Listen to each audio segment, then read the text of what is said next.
Hey everyone, today I'm going to show you how to enter your first rank USTA tennis tournament. So this is helpful if you're ready to start playing in official events and you want to join the right tournament for your level. So first, sign into your USTA account. If you do not have one yet, you will need to create one before registering. Then go to USTA tournaments page and search for an event that fits your age group, level, and location. USTA says players can find and register for tournaments through the Play Tennis Tournaments page.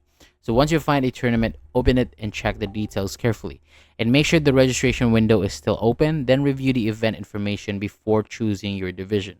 After that, add the event, go to checkout, confirm your entry, and then complete the payment step online. And USTA notes that all payments are completed online during registration. And when everything is done, submit your entry and watch for a confirmation email with updates about your tournament.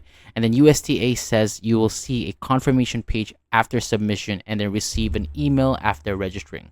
Thank you so much for watching. That is all for today. For more videos like this, hit the subscribe button below and I'll see you on the next video.